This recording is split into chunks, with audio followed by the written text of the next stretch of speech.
આજે હું એક એવા વ્યક્તિ વિશે વાત કરવા જઈ રહ્યો છું જેને શિકાગોની પરિષદમાં પહેલા જ વાક્યમાં બધા જ લોકોને તાળીઓ પાડવા માટે મજબૂર કરી દીધા હતા.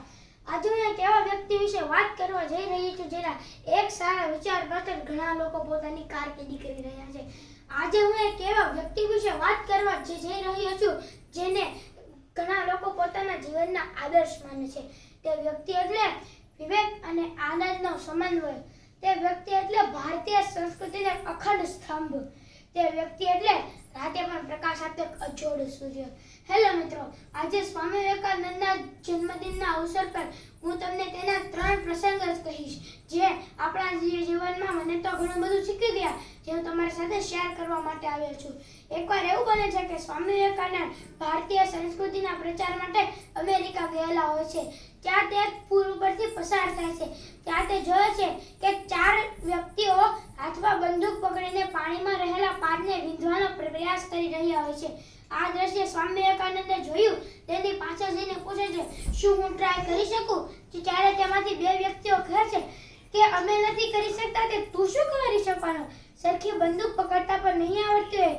પોતાની મશ્કરી થતા જોઈ પણ સ્વામી વિવેકાનંદ એક વ્યક્તિ પાસેથી બંદૂક લઈને એક પછી એક બધા જ પાઠિયાને વીંધી નાખે છે. આ જોઈને ઓલા લોકો હેરાન થઈ જાય છે.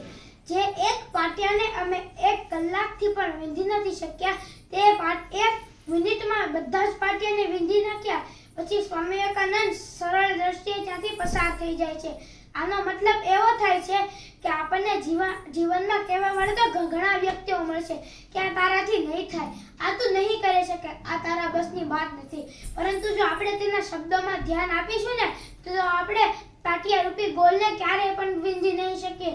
આપણને જીવનમાં કહેવાવાળા તો ઘણા વ્યક્તિઓ મળશે, પરંતુ આપણે તેને સાંભળ્યા વગર આપણું કામ કરતા રહીશું તો આપણે પાટિયા રૂપી ગોલને જરૂર વીંધી શકીશું.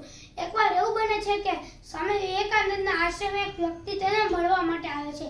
તે તેને આવીને કહે છે, સ્વામીજી, મેં મારા જિંદગીમાં ઘણા પ્રયાસો કર્યા પરંતુ હું સફળ નથી થઈ શકતો.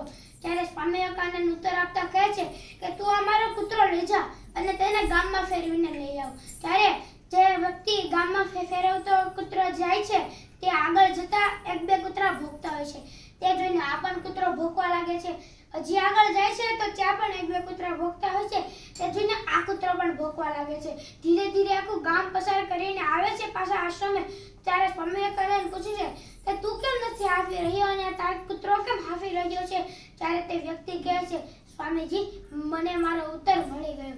આ કહેવત ઉપરથી આપણને એવું શીખવા મળે છે કે આપણે કોઈ સારું કામ કરવા જઈ રહ્યા હોય છીએ ને ત્યારે આપણી ઉપર ભોંકવાવાળા કૂતરા તો ઘણા હોય છે, પણ જો આપણે સામા ભોંકીને તેના જવાબ આપીશું તો આપણે આપણો પ્રયત્ન નહીં કરી શકીએ. એટલે ઘણા કૂતરા આપણને આપણી માટે ભોંકશે જ્યારે આપણે સારું કામ કરવા જઈ રહ્યા હોય છે ત્યારે, પણ આપણને તેને સાંભળ્યા વગર જો આપણો પ્રયત્ન ચાલુ રાખશું ને તો એક દિવસ આપણે આપણા ગોલ સુધી જરૂર પહોંચી શકીશું. કારણ કે આ દુનિયા તમારો જવાબ નહીં, તમારું કામ જોવે છે. એક દિવસ એવું બને છે, સ્વામી વિવેકાનંદજી મંદિરે જતા હોય છે ત્યારે રસ્તામાં તેની પાછળ થોડાક વાંદરાઓ પડે છે. દરિયા માર્યા સ્વામી વિવેકાનંદ ભાગવા લાગે છે. તે જોઈને વાંદરા પણ તેની પાછળ ભાગે છે. આ દ્રશ્ય પંડિત જોવે છે.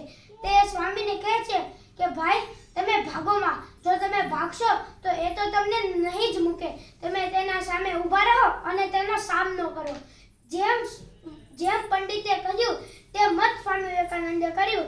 તે સ્થિર ઊભા રહ્યા, પાછળ ફરીને જોયું અને વાંદરાની આંખમાં આંખ નાખીને જોયું અને વાંદરા ડરના માર્યા ત્યાંથી ભાગી ગયા. આ કહેવત ઉપરથી આપણને એવું શીખવા મળે છે કે આપણને જ્યારે કંઈ સારું કામ કરીએ અને આપણે તેમાં નિષ્ફળતા મળે તો આપણે હતાશ થઈ જઈએ છીએ, હારી જઈએ છીએ, બેસી જઈએ છીએ. પરંતુ જો આપણે હજી મહેનત કરીશું ને તાકાતથી લડીશું ને તો તે નિષ્ફળતા પણ સફળતામાં ફેરવાઈ થશે. એક પંડિતે સરસ કહ્યું છે, એક તો તુझे दर्द सताएगा, उसी दर्द का फायदा बिना चुके डर उठाएगा. वो तुझसे कहेगा कि तू आगे कुछ नहीं कर पाएगा, क्या वो लिख के दे सकता है कि तू आगे हार जाएगा? तेरी हर कमजोरी पर ये डर अपना घर बनाएगा, पर तू अपना हुनर दिखा पाएगा. तेरी हर कमजोरी को तू अपनी ताकत बनाएगा. उसी दिन यह डर भी तुझसे डर जाएगा, उसी दिन यह डर भी तुझसे डर जाएगा। अस्तु, आभार। भारत माता की जय।